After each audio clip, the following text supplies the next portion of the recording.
امریکی صدر ٹرمپ کا کہنا ہے کہ ایران سے امن معاہدہ کسی فوجی کامیابی سے بھی زیادہ اہم ثابت ہو سکتا ہے، لیکن مجوزہ حتمی معاہدے میں تاحال ایران کا جواب نہیں آیا۔ ABC نیوز کو انٹرویو میں انہوں نے امید ظاہر کی ہے کہ آئندہ ایک ہفتے میں ایران سے معاہدہ ہو جائے گا، جنگ بندی میں توسیع کی جائے گی اور آبنائے ہرمز کو بھی دوبارہ بحری آمد و رفت کے لیے کھول دیا جائے گا۔ امریکی صدر نے مزید کہا کہ گزشتہ روز ایک چھوٹی سی رکاوٹ پیدا ہوئی تھی، لیکن میں نے بہت جلد اسے دور کر لیا۔ ایران لبنان پر اسرائیلی حملوں پر ناراض تھا، متعلقہ فریقوں سے رابطہ کیا، فائرنگ کا سلسلہ رک گیا۔ پیغامات میں تعطل کے ایرانی فیصلے سے کوئی مسئلہ نہیں۔ پیغامات کی معطلی کا مطلب یہ ہرگز نہیں کہ امریکہ پھر فوجی کارروائیاں شروع کر دے۔ امریکی صدر نے ٹروتھ سوشل پر لکھا، نیتن یاہو نے یقین دہانی کرائی ہے کہ اسرائیل کوئی فوج بیروت نہیں بھیجے گا۔ جو فوجی دستے پہلے ہی روانہ ہو چکے تھے انہیں واپس بلا لیا گیا ہے۔ اسرائیلی وزیراعظم نیتن یاہو نے کہا ہے کہ اسرائیل جنوبی لبنان میں اپنے منصوبے کے مطابق کارروائیاں جاری رکھے گا۔ عرب میڈیا کے مطابق نیتن یاہو نے امریکی صدر ڈونلڈ ٹرمپ کو بھی اس فیصلے سے آگاہ کیا ہے کہ اسرائیلی افواج جنوبی لبنان میں منصوبہ بندی کے تحت اپنی کارروائیاں جاری رکھیں گی۔ نیتن یاہو نے مزید کہا، اگر حزب اللہ نے حملے بند نہ کیے تو اسرائیل بیروت میں موجود اہداف کو نشانہ بنائے گا۔ ایران نے امریکی ملکیت کے کمرشل بحری جہاز کو کروز میزائل سے نشانہ بنانے کا دعویٰ کیا ہے۔ پاسداران انقلاب کا کہنا ہے کہ ایرانی بحریہ نے عراقی سمندری حدود کے قریب پیناما کے پرچم تلے چلنے والے بحری جہاز کو کروز میزائل سے نشانہ بنایا۔ حملے سے جہاز پر دھماکہ ہوا۔ ایرانی میڈیا کا کہنا ہے پاسداران انقلاب کی یہ کارروائی عمان کے قریب ایک ایرانی جہاز پر حملے کے رد عمل میں کی گئی۔ آئندہ کسی بھی حملے کا فیصلہ کن جواب دیں گے۔ اس سے پہلے خلیج میں ایک کارگو جہاز کو ام القصر سے 74 کلومیٹر جنوب مشرق میں پروجیکٹائل سے نشانہ بنانے کی خبر سامنے آئی تھی۔ یونائیٹڈ کنگڈم میری ٹائم ٹریڈ آپریشن نے تاحال اس بات کی تصدیق نہیں کی۔ ایران نے لبنان پر حملے بند نہ ہونے پر سنگین نتائج کی دھمکی دے دی۔ ایرانی پارلیمنٹ کی نیشنل سیکیورٹی کمیٹی کے سربراہ ابراہیم عزیزی نے ایکس پر لکھا، لبنان پر حملے بند نہ ہوئے تو سنگین نتائج ہوں گے۔ یہ لوگ بخوبی جانتے ہیں کہ یہ کھوکھلی دھمکی نہیں ہے۔ ایران فوجی جواب دینے کے لیے مکمل طور پر تیار ہے۔ خطے میں امریکی افواج بھی نتائج بھگتیں گی۔ اسرائیلی انتہا پسند وزیر اتمار بن گویر نے وزیر اعظم نیتن یاہو سے کہا ہے کہ وہ صدر ٹرمپ کی جنگ بندی کی اپیل کو مسترد کر دیں۔ اتمار بن گویر نے ایکس پر لکھا کہ اب نہ کہنے کا وقت آ گیا، اسرائیل کو حزب اللہ کے خلاف جنگ جاری رکھنی چاہیے۔ نیتن یاہو صدر ٹرمپ کو واضح پیغام دے کہ لبنان میں جنگ دوبارہ شروع کی جا رہی ہے۔ ایک مضبوط وزیر اعظم امریکی صدر کو ہاں کے ساتھ ساتھ نہ کہنا بھی جانتا ہے۔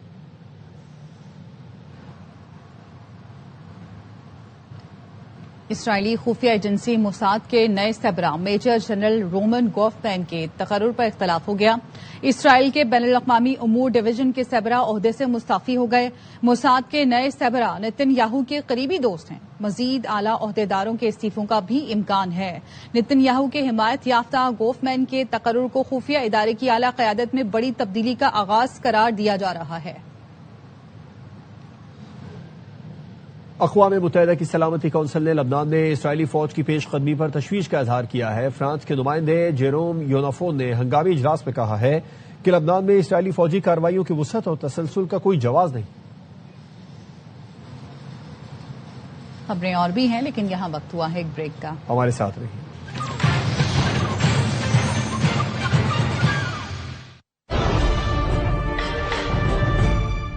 Welcome back. شانگلہ کی تحصیل الپوری میں مکان کی چھت گرنے سے جاں بحق 6 بچوں کی نماز جنازہ ادا کر دی گئی۔ علاقہ مکینوں کی بڑی تعداد موجود تھی۔ بچوں کو مقامی قبرستان میں سپرد خاک کیا گیا۔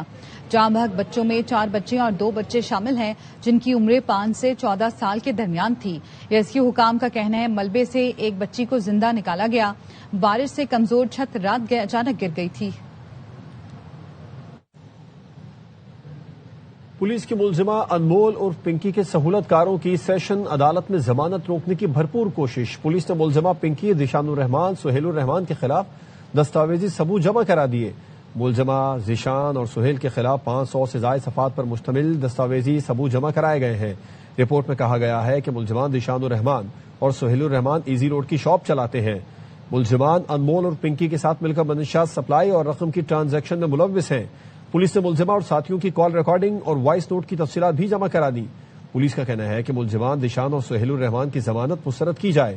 عدالت نے جنوبی ملزمان کی ضمانت کی درخواست پر فیصلہ مؤخر کر دیا۔ پولیس کی کامران چرنگی گلستان جوہر میں کارروائی انتہائی مطلوب منشیات فروش شیریں عرف شیرینہ کو 2 بیٹوں سمیت گرفتار کر لیا۔ پولیس کا کہنا ہے ملزمہ شیریں ہیروئن، چرس اور دیگر منشیات کا دھندا کرتی ہے۔ گرفتار ملزمہ منشیات کے درجنوں مقدمات میں ملوث ہے۔ ملزمہ ماضی میں سوراب گھوٹ کا سب سے بڑا منشیات کا اڈہ چلاتی تھی۔ پولیس کے چھاپوں کے بعد ملزمہ گلستان جوہر منتقل ہو گئی تھی۔ شیریں عرف شیرینہ کے خلاف تقریباً 35 مقدمات درج ہیں۔ ایک کیس میں ملزمہ سے ہینڈ گرینیڈ بھی برآمد ہوا تھا۔ ملزمہ اپنے فلیٹ کی کھڑکی سے ہیروئن سپلائی کرتی تھی۔ گرفتار ملزمہ کے شوہر اور بیٹوں پر بھی متعدد مقدمات درج ہیں۔ ملزمہ کا شوہر اور بیٹے متعدد مرتبہ گرفتار بھی ہو چکے ہیں۔ ملزمہ چند سال پہلے بھی گرفتار ہو کر جیل گئی تھی اور 2 سال پہلے جیل سے رہا ہو کر واپس آئی تھی۔ منشیات برآمدگی کے سپریم کورٹ نے لاہور کی رہائشی نازیہ مختار خواجہ کی ضمانت 5 لاکھ کے مچلقوں کے عوض منظور کر لی ہے۔ عدالت نے ملزمہ کے گھر کی CCTV فوٹیج کا فورنزک کروانے کا حکم دے دیا۔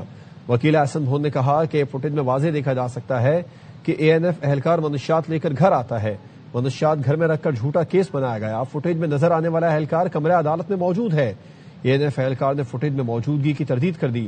جسٹس اشتیاق ابراہیم نے کہا ANF کے اسلحے اور اہلکار تشدد کرتے نظر آ رہے ہیں۔ ANF کے وکیل نے کہا یہ فوٹیج کسی اور گھر میں کیے گئے ریڈ کی ہے۔ جسٹس اشتیاق ابراہیم نے ANF پر برہمی کا اظہار کرتے ہوئے کہا ہم ANF کے بیانات پر لوگوں کو پھانسی پر لٹکاتے ہیں، عمر قید کی سزا سناتے ہیں۔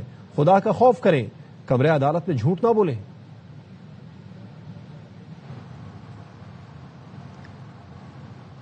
نیشنل پولیس اکیڈمی اپ گریڈیشن پروجیکٹ پر کام کی رفتار تیز کر دی گئی۔ ایلیٹ ٹریننگ سکول میں ریپلنگ ٹاور پر 80%، جاگنگ ٹریک اور آبسٹیکلز پر 70% کام مکمل کر لیا گیا۔ وزیر داخلہ محسن نقوی نے نیشنل پولیس اکیڈمی کا دورہ کیا، اپ گریڈیشن پروجیکٹ سے متعلق اجلاس کی صدارت کی اور اپ گریڈیشن پروجیکٹ پر پیش رفت کا جائزہ لیا۔ وزیر داخلہ نے ایلیٹ اسکول کی فائرنگ رینج اور باؤنڈری وال کو 2 ماہ میں مکمل کرنے کا ٹاسک دیا۔ اجلاس میں نیشنل پولیس اکیڈمی کو مرحلہ وار سولر انرجی پر منتقل کرنے کا فیصلہ کیا گیا اور MCMC کورس پر نظر ثانی کی اصولی منظوری دی گئی۔ جماعت اسلامی نے ہل پارک پر پہاڑی کی کٹائی اور تعمیرات کے خلاف سندھ ہائی کورٹ میں درخواست دے دی ہے۔ درخواست میں سیکریٹری بلدیات، KMC، میئر کراچی اور دیگر کو فریق بنایا گیا۔ درخواست میں موقف اپنایا گیا ہے کہ ہل پارک کراچی کا آخری بڑا سبزہ اور تفریحی مقام ہے۔ ہل پارک کو سپریم کورٹ کے متعدد فیصلوں کے تحت تحفظ حاصل ہے۔ لینڈ ڈپارٹمنٹ KMC نے اپریل 2026 میں 2 NOCs جاری کیے۔ NOCs کے ذریعے ہل پارک میں پلاٹ پر تعمیراتی کام کی اجازت دی گئی۔ پارک کے ہی ایک اور حصے پر نجی ادارے کی جانب سے سپورٹس ایرینا چلایا جا رہا ہے۔ عوامی مقامات کو نجی یا تجارتی مقاصد کے لیے استعمال نہیں کیا جا سکتا۔ KMC کے محکمہ لینڈ سے جاری NOCs منسوخ کیے جائیں۔ صفائی ستھرائی کی ابتر صورتحال پر MQM کے رکن اسمبلی عامر صدیقی نے MD Sindh solid waste management board کو خط لکھ دیا۔ رافع حسین ہمارے ساتھ موجود ہیں، ان سے مزید جانیں گے۔ بتائیے گا رافع۔ دیکھیے، عامر صدیقی نے خط میں کہا ہے کہ Sindh solid waste management board کا عملہ چند منٹ فیلڈ میں رہ کر صفائی کی نمائشی تصاویر بناتا ہے اور پھر فیلڈ سے غائب ہو جاتا ہے۔ انہوں نے الزام لگایا ہے کہ صفائی عملہ UC چیئرمین کے دفاتر میں وقت گزارتا ہے، جبکہ صفائی عملے کی عمر، تنخواہوں اور تعیناتی کا مکمل ریکارڈ بھی عامر صدیقی نے مانگ لیا ہے اور یہ کہا ہے کہ کم عمر افراد سے صفائی کا کام لینے کی شکایت پر Sindh solid waste management board اپنی وضاحت جو ہے وہ دے۔ عامر صدیقی نے MD Sindh solid waste management board کو بھی یہ کہا ہے کہ وہ ان کے ساتھ مشترکہ دورہ کریں حلقے کا، اور ساتھ ہی ساتھ انہوں نے صفائی کے ناقص انتظامات پر Sindh solid waste management board سے ان کی رپورٹ بھی مانگی ہے اور عملے کی حاضری اور مانیٹرنگ نظام پر سوالات بھی اپنے خط میں اٹھائے۔ بہت شکریہ آپ کا۔ مہران ڈپو پر کے الیکٹرک کی سپلائی بند ہونے سے الیکٹرک بس متاثر رہی۔ وزیر اطلاعات سندھ شرجیل میمن کہتے ہیں ڈسکوز کی نااہلی سے سندھ بھر کے عوام پریشان ہیں۔ لائن لاسز پر پورے علاقے کی بجلی بند کر دی جاتی ہے۔ مہران ڈپو پہ کے الیکٹرک کی جہاں کی سپلائی بند تھی 2-3 دن، تو وہ آپریشن متاثر ہوا، لیکن ہم کے الیکٹرک کی انتظامیہ کے ساتھ رابطے میں ہیں۔ عوام اس وقت سندھ بھر میں بہت زیادہ پریشان ہے۔ کے الیکٹرک کو ہیسکو ہو یا سیپکو ہو، ان کی اپنی نااہلی کی وجہ سے عوام کو زیادہ پریشانی کا سامنا کرنا پڑ رہا ہے۔ کسی نے بل نہیں بھرا تو پورے محلے کی بجلی ڈسکنیکٹ کرتے ہیں۔ آئین پاکستان کی وائلیشن ہے۔ کانسٹیٹیوشن کبھی بھی کلیکٹو پنشمنٹ کے لیے نہیں کہتا۔ یہاں پہ